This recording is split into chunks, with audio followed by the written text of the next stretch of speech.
Ashamaa harka fuun akkam jirtu kabajamtoota hordoftoota keenya walabummaan isu neetwoork irraa oduu yeroo kanaaf qabannee jirru isinitti hima dursa mata dureewwan oduu. Barattoonni Oromoo mooraa yuunivarsiitii Finfinnee haala yaaddessaa keessa jiraachuu himatan. Qondaaltonni ABO mana hidhaatti dhukkubsatan yaala gahaa dhabuun abukaattonni himaniiru. Pirezidaantiin Chaayinaa waraanni Yuukireen mariin akka furamu waamicha dhiyeessan kanneen jedhan oduu yeroo kanaaf qabannee jirrudha amma oduu bal'inaan. Barattoonni Oromoo mooraa yuunivarsiitii Finfinnee haala yaaddessaa keessa jiraachuu himatan. Gaafa bitootessa 2022 irraa jalqabee haalli mooraa keessa jiru kan durii irra jabaachuu barattoonni yuunivarsiitii Finfinnee damee caffee araaraa kiiloo 6 himataniiru. Sababni isaas ilmaan Habashaa mooraa sana keessa jiran arrabsoo Oromoo fi Oromummaa irratti bu'uureffate bifa waraqaadhaan piriinti gochuun mooraa keessatti jimaata darbe jechuunis bitootessa 2022 galgala maxxansanii facaasaa akka bulan barataan moorichaa maddeen keenyaaf himeera. Sanarraa ka'uun ijoolleen Oromoo mooraa sanaas guyyaa sanbataa ganama walitti qabamanii mareerra akka turanii fi qaamni maree isaanii kana akka rakkootti ilaaluun isaan gaafate akka hin jirres barataan kun dubbateera. Turtii muraasa booda garuu humnoonni nageenya moorichaa ijoollee kana bittimsuuf yaalii gochaa turuunis mirkanaa'eera. Barattoonni Oromoo garuu tokkummaa jabaadhaan dhaadannoo dhageessisaa gara kutaa bulchiinsa yuunivarsiitichaa deemuu fi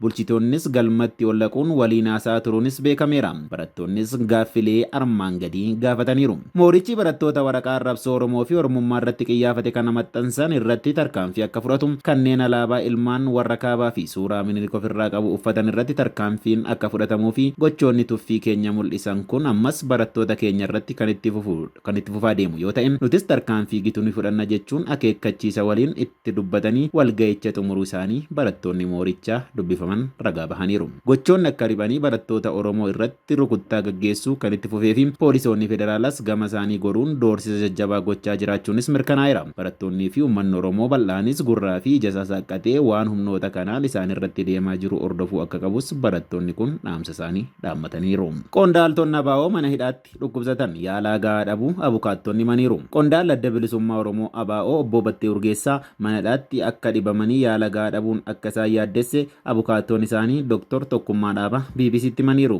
Hooggantoota dhaabichaa mana hidhaatti lagannaa nyaatan mormii isaanii dhageessifataa turan keessaa tokko kan ta'an obbo Batteen miidhaa nyaata dhabuun irraan ga'e irratti dhibee tiruun qabamanii dararamaa jiraachuun beekameera.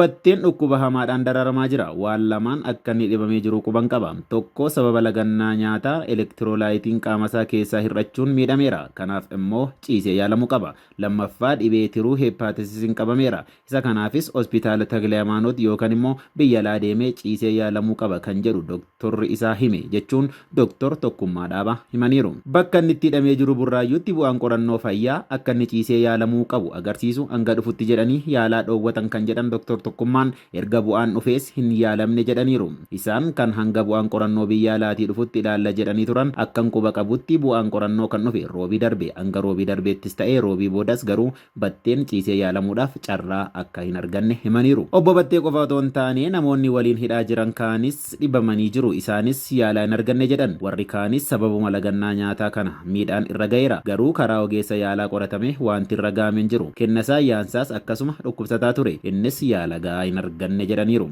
Namoonni kunneen dhimmi isaanii mana murtiitti akka dhiyaatuu fi fala akka argataniif ifaajee guddaa gooneerra kan jedhan Dr. Tokkummaan nama nu dhaga'uu dhabnee akkanumaan jirra jedhan. Nuti akka abukaatootti yeroo hedduu mana murtiitti deemuudhaan namoonni kunneen akka mana murtiitti dhiyaatan iyyachaa turre. Hanga mana murtii waliigalaa fi federaalaatti deemnee omaa fala dhabne jarreen mana murtiitti dhiyaachuu hin dandeenye jedhaniiru. Inumaa kan koloneel Gammachuu Ayyaanaafaa kun sababa isaan hidhamaniif namni dhiyaatee ibsu waan dhabameef galmeen cufameera. Galmee isaanii jala kan jiran hunduu galmeen cufaadha jedhan Dr. Tokkummaan jaarsummaadhaanis deemanii fala akka dhaban himaniiru. Karaa mana murtiitiin fala argamsiisuun akka hin danda'amne waan hubanneef karaa jaarsummaa ammoo ijibbaanne kan jedhan abukaattoon jaarsoliin mootummaa gaafatanii jarreen kun yaalaa ga'aa akka argataniif tattaafataa turaniiru. Haa ta'u malee hanga ammaatti jaarsoliin kun akka hin milkoomnee fi Batteenis ciisee akka yaalamu gochuu hin dandeenye jedhan. Dr. Tokkummaan tajaajila wal'aansa fayyaa didamuu maamiltootuma isaaniirraa akka dhagaan himanii warri Burraayyuu nuti isin geessuuf rakkoo hin qabnu garuu qaamolee irraa geessaa jedhamnee hin ajajamne jechuun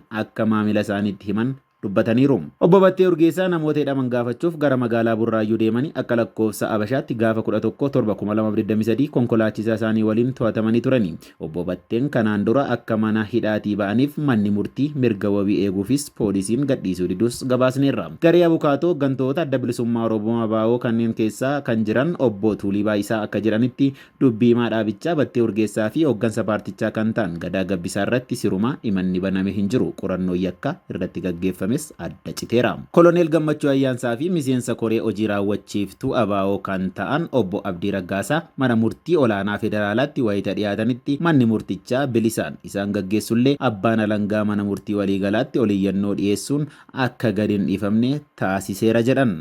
Obbo Tuuliin akka jedhanitti abbaan alangaa miseensa koree hojii raawwachiiftuu ABO kan ta'an obbo Mikaa'el Booranaa fi Kennasaa Ayyaansaa irratti himannaan dhiyeessuu hin qabu jechuun galmee isaanii erga cufee waggaan darbullee garuu namoonni lamaanuu ammallee hidhaa jiru. Hooggantoonni ABO qabiinsaa fi adeemsa haqaa karaa lagannaa nyaataa mormaa jiran obbo Mikaa'el Booran, Kennasaa Ayyaansaa, Daawit Abdataa, Lammii Beenya, Gadaa Gabbisaa fi Battee Urgeessaa fa'aati. Pireezidaantiin Chaayinaa waraanni Yuukireen mariin akka furamu waamicha dhiyeessan. Pireezidaantiin Chaayinaa Xi Jinping haala Yuukireen keessa jiru yaaddessaa fi of eeggannoo cimaa kan barbaadu jedhan. Xi Jinping walgahii pireezidaantii Firaans Imaanu'eel Maakiroonii fi chaansilara Jarman Olaaf Shoolz waliin karaa intarneetii ta'an irratti kana dubbachuu isaanii CCTV'n gabaaseera. Pireezidaantiin Xiin haalli Yuukireen keessa jiru to'annoon ala akka hin taaneef xiyyeeffannoon jalqabaa kennamuufii qaba. Biyyoonni sadan marii nageenyaa Ruusiyaa fi Yuukireen gidduutti mari'atamu walta'iinsaan deeggaruu qabu jedhan. Chaayinaa fi Raashiyaan hariiroo dippiloomaasii kan cimsatan yoo ta'u, Beejing gocha weerara Raashiyaa Yuukireen irratti raawwatte balaaleffachuus ta'e deeggaruurra of qusatteetti. Yaa'ii mana marii nageenyaa dhaabbata biyyoota gamtoomanii irratti Chaayinaan weerara Raashiyaa balaaleffachuu irratti sagaleen kennine. Waraana torbaan lamaaf deemaa jiru kanaan Yuukireen keessatti yoo xiqqaate namoonni nagaan 1207 miidhamuu gamtaan mootummoota gabaaseera. Guraandhala 24 erga Raashiyaan Yuukireen weerarte namoonni nagaan 1207 waraana keessatti miidhamu Yuunaayitid Neeshin hime. Lakkoofsi kun namoota 406 ajjeefamanii fi 801 madaa'an dabalata. Haa ta'u malee lakkoofsichi kanaa ol ta'uu akka malu dubbiimtuun komishinii mirgoota namoomaa Yuunaayitid Neeshin Liz Throssell himteetti. Miidhamni hedduun haleellaa qilleensarraa fi meeshaalee waraanaa dho'aniin kan qaqqabe ta'uu fi gamoowwan manneen jireenyaa 100 hedduun magaalota Yuukireen keessatti barbadaa'u Yuunaayitid Neeshin himeera.